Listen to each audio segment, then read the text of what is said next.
Hola, mi nombre es Ángela y te doy la bienvenida a Hablemos de lo que no se habla, el podcast de Reigen, un espacio donde nos permitimos hacer preguntas incómodas, cuestionar algunas ideas que hemos aprendido y conversar sobre temas que muchas veces damos por hecho. Te cuento que desde Reigen trabajamos temas de diversidad, inclusión y equidad. Sin embargo, este espacio no tiene como objetivo ser una capacitación o hablar de conceptos o normas. Nace para conversar sobre cómo vivimos estos temas en nuestro día a día, cómo influyen en nuestras relaciones y por qué muchas veces damos por sentadas ciertas ideas sin detenernos a cuestionarlas. Entiendo que cuando pensamos en diversidad, inclusión y equidad, solemos imaginar a organizaciones, políticas o espacios de trabajo. Pero antes de todo eso, estamos hablando de personas, de cómo nos relacionamos, de cómo nos tratamos y de las experiencias que atravesamos a lo largo de nuestra vida. Por eso decidimos iniciar este podcast hablando sobre violencia, especialmente en este primer episodio. Porque hablar de inclusión también implica preguntarnos quiénes son escuchados, quiénes son creídos y por qué algunas experiencias son reconocidas mientras que otras permanecen invisibles. Y justamente por eso queremos empezar ese primer episodio con preguntas que no salen de nuestra cabeza. ¿Por qué muchas veces no nos identificamos como víctimas de violencia? ¿Por qué pensamos que una víctima se ve de cierta forma o debe actuar de determinada manera? Muchas personas creemos que no identifican ciertas experiencias como violencia porque aprendimos a imaginar a la víctima de una forma muy específica, con características predeterminadas, una forma de actuar y reaccionar establecida e inmutable. Así muchas veces creemos que una víctima no solo se ve triste, vulnerable y consciente de lo que le pasó, sino también la víctima evoca conceptos de feminidad e inocencia. Pero en la vida real, muchas víctimas siguen trabajando 8 horas al día, riéndose, yendo los fines de semana a la playa, amando o incluso justificando lo que han vivido o lo que viven. Entonces, en este primer episodio vamos a hablar más a fondo sobre qué es una víctima ideal y por qué nos cuesta identificarla. Así, lo que realmente queremos es crear un primer paso para la reflexión de cada oyente. No solo generar una reflexión para poder cuestionarnos internamente, sino también para poder identificar si en nuestro alrededor ocurren actos de violencia que a veces ni los consideramos. Les cuento que hay cosas que hoy identifico distinto de cómo las habría identificado hace 10 años. Y creo que es válido poder aprender y percatarnos a través del tiempo sobre diversas acciones. Años atrás creo que no me habría cuestionado ni lo hubiera pensado si cabía la posibilidad que yo sea una víctima. Sin embargo, mi mirada cambió y es por eso que creo la importancia de poder hablar sobre estos temas en espacios como este. Ok, antes de empezar, hablemos primero del término que utilizaremos, porque las palabras y cómo nos referimos importan. Para este capítulo utilizaremos la palabra víctima porque nos enfocaremos en identificar la acción violenta que se perpetuó. Sé que la palabra víctima está vinculada a ciertos estereotipos que para nuestro desempeño diario en diversos espacios cuentan con connotación negativa. Hoy en día, ¿quién quiere ser llamado víctima?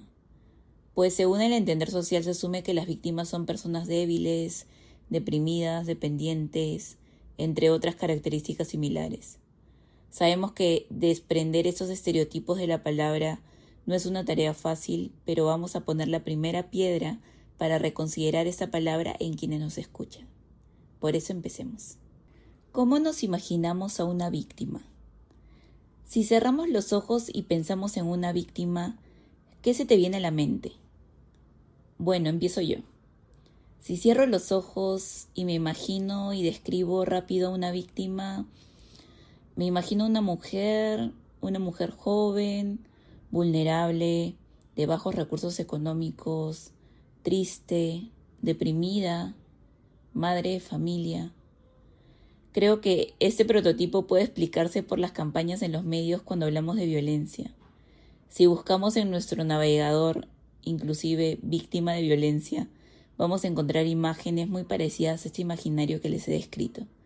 Inclusive el concepto de víctima representado por mujeres parte de campañas de violencia realizadas en el país.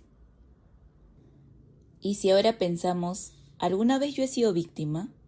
Si me preguntaban hace 10 años si yo había sido víctima de alguna forma de violencia, probablemente, como les he contado, habría dicho que no.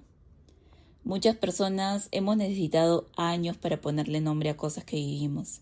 Sin embargo, de acuerdo a las características que les mencioné, si fuera la primera vez pensándolo, respondería automáticamente en negativo, pues no encuentro similitud, pese a que podría tener características en común con las que he descrito. Por ejemplo, yo también soy mujer. Es evidente que asimilar que he sido una víctima puede ser caótico y confuso, especialmente si no cuento con las características completas o mayoritarias sobre lo que yo considero que es una víctima.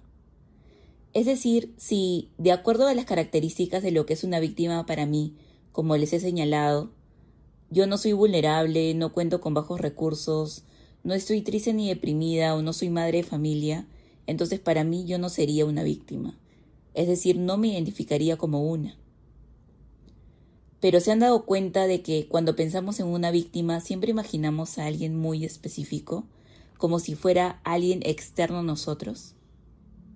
Niels Christie, en The Ideal Victim, nos señala que ser una víctima no es una condición innata ni una cualidad objetiva, sino es una especie de estatus público del mismo tipo y del mismo nivel que, por ejemplo, el de un héroe o un traidor. Entonces te preguntarás, ¿existen o no características específicas para una víctima? La respuesta es simple. Cada víctima no se encuentra en la misma situación ni contexto de violencia. Esa etiqueta de lo que llamamos víctima ideal conlleva que si una persona no cuenta con esas características específicas y limitadas, entonces no se reconozca como una. Entonces examinemos más profundo. ¿Cuáles son las características de una víctima ideal? Christie identificó 6 atributos específicos que conforman este concepto. Vamos a desarrollarlos por acá. Creo que es importante poder entender por qué es más fácil en ciertas situaciones señalar que ha ocurrido actos de violencia contra una persona. El primer atributo o característica es que la víctima sea más débil que quien comete el delito. Por tanto, creo que aquí podríamos dar unos ejemplos clave, como son las mujeres, personas con discapacidad, niños y niñas. Segundo atributo o característica, tenemos que las víctimas ideales son personas que actuaban con virtud en el momento del delito o que simplemente realizaban sus actividades cotidianas, lo que marca una división clara y específica entre el delincuente y la víctima. ¿Qué quiere decir esto? Que las víctimas desempeñaban actividades socialmente aceptadas cuando ocurrió el hecho.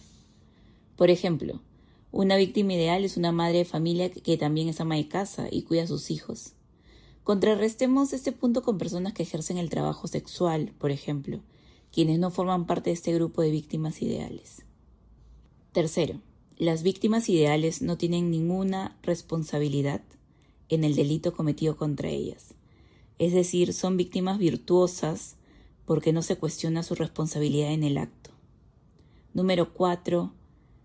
Quien perpetúa el delito no forma parte del círculo de amigos, amigas, familiares o conocidos de la víctima. Es decir, es un agente externo. Por ejemplo, si queremos pensar en una situación específica, quien perpetúa el delito podría ser una persona que conoció en la calle. Quinto, quien perpetúa el delito es una figura intimidante que posee mucho más poder físico y o psicológico que la víctima. ¿Qué quiere decir esto? Que la víctima tenga una actitud pasiva ante el ataque es sumamente importante, pues cualquier atisbo de agencia o resistencia podría comprometer la empatía social y su estatus de víctima ideal. Y por último, la posición social de la víctima no representa ninguna amenaza para las fuerzas sociales, políticas o económicas. Así, al no representar ninguna amenaza, garantiza que la condición de víctima esté protegida de cualquier oposición. De acuerdo a ello, las personas migrantes indocumentadas no entrarían en ese concepto. Estas 6 características en conjunto o en su mayoría, como explica Christie, son las que conforman el concepto de víctima ideal.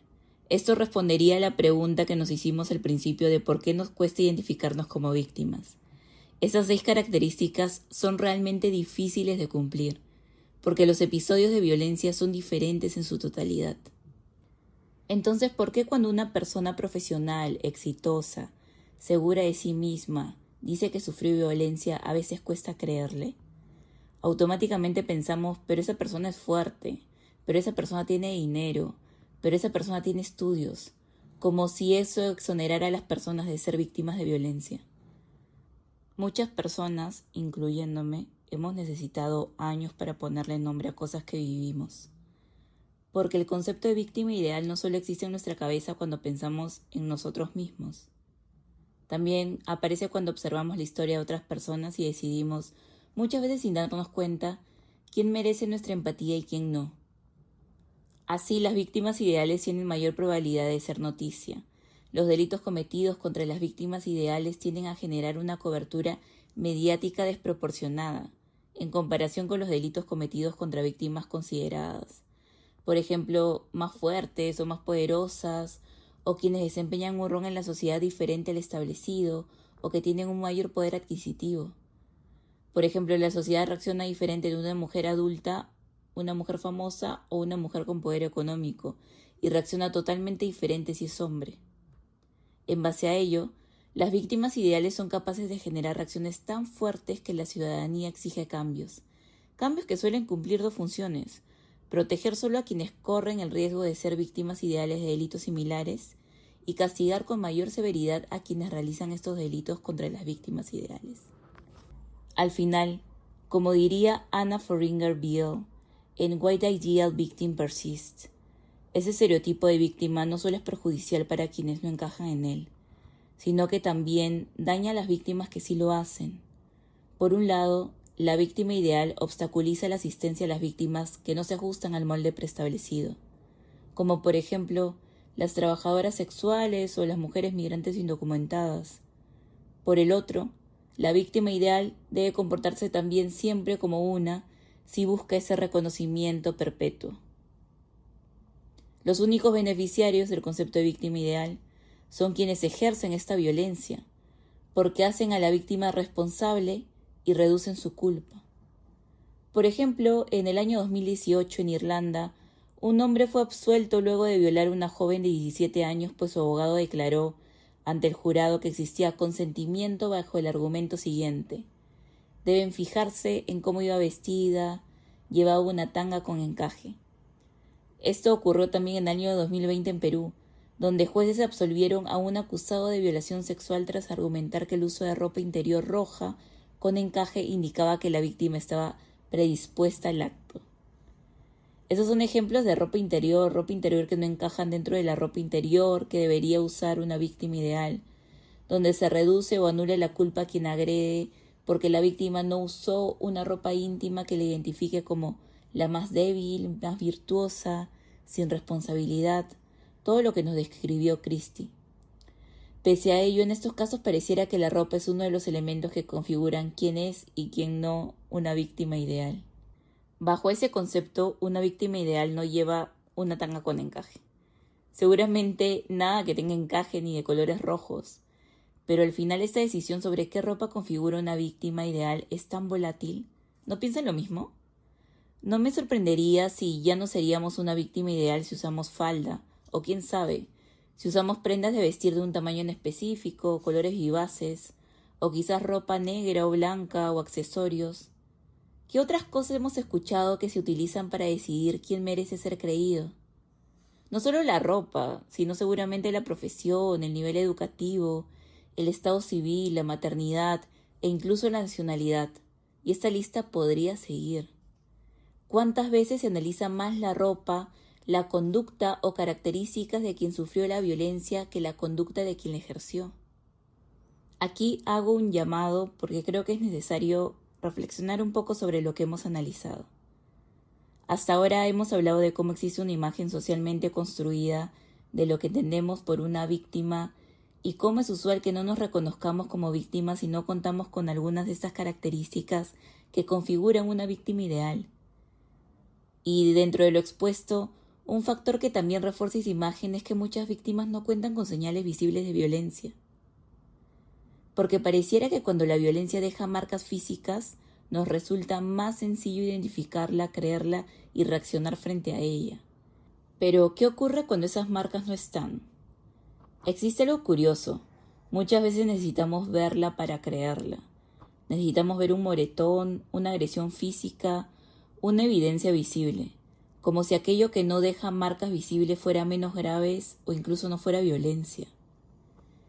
Entonces quizás no es casualidad que cuando te pedí que cierres los ojos y que pienses en una víctima, probablemente la imagines con una agresión física. Yo lo hice. Después de todo, la violencia física suele encajar mejor en nuestra idea de víctima ideal. Hay pruebas, hay marcas, hay una historia aparentemente más fácil de contar y de creer. ¿Cuántas veces no hemos escuchado que personas alegan que no hay violencia porque no ven marcas visibles de violencia? Pero cuando la violencia consiste, por ejemplo, en años de humillaciones, control o manipulación, ¿dónde están las marcas que esperamos ver? ¿Por qué cuando alguien nos cuenta que le insultaban o lo insultaban todos los días, no reaccionamos igual que cuando escuchamos que le pegaron? ¿Por qué algunas formas de violencia que no dejan marcas visibles siguen normalizándose como problemas de pareja, mal carácter o formas de ser? Muchas veces no identificamos esas situaciones porque no se parecen a la imagen que tenemos de la violencia o de la víctima. ¿Cuántas cosas hemos normalizado simplemente porque todos a nuestro alrededor también las normalizaban? Entonces, quizá mientras escuchas ese episodio no te estás identificando con nada. O quizás sí. O quizás vuelves a pensar en ciertas situaciones que pasaron otras personas en tu presencia. Si hasta aquí hemos podido hacer que tan solo quieras analizar si una o muchas situaciones pueden configurarse violencia o no, o tan solo cuestionarte si una persona ha sido víctima de violencia, tienes todo nuestro apoyo para seguir adelante en esa investigación. Si fuese así, ¿qué pasa cuando años después le ponemos nombre? Quizá no hay una única respuesta. Reconocer una situación de violencia no siempre genera alivio. A veces genera confusión, genera rabia, tristeza o muchas preguntas. Cuando le ponemos nombre a algo años después, estamos entendiendo una experiencia, revisando recuerdos, reinterpretando conversaciones, resignificando momentos. Podrías preguntarte por qué a veces pasan años para identificarla. Aquí existen varias respuestas. Una de ellas es porque normalizamos esas situaciones y otras personas también lo normalizan. No hay un cuestionamiento al respecto. Por ejemplo, lo hemos vivido toda la vida, no solo con parejas, sino con familiares cercanos, amigos, amigas, compañeros de trabajo, diversos actores en realidad. Debes tener en cuenta que la violencia no desconoce lugares ni personas, ya sea como víctimas o como perpetuadores. Porque no solamente le ocurre a ciertas personas, dependiendo del género, ni la clase socioeconómica, ni ocurre en determinados distritos o en ciertas familias o una edad específica. Otra de ellas es porque nadie nos habló del tema. Aquí entra el concepto que hemos estado hablando perfectamente. Pensamos que la víctima ideal debe tener muchas características que no cumplimos. Al tener un concepto tan cerrado es imposible que las personas en su mayoría se identifiquen con él. O inclusive también no hemos tenido la oportunidad de ponernos a analizar del tema. Por un lado tenemos tantas ocupaciones en el día a día, a veces es imposible pensar en otra cosa. Y por el otro, a veces no identificamos ciertas situaciones porque ni siquiera tenemos palabras para describirlas. Porque muchas personas saben que algo se sintió mal, que algo les incomodó o las hizo sufrir, pero no saben cómo llamarlo.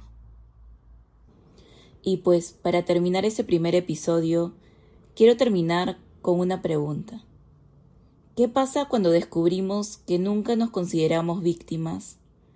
¿O descubrimos que consideramos que otras personas no lo eran, solo porque no nos parecíamos a la imagen que nos enseñaron de una víctima ideal?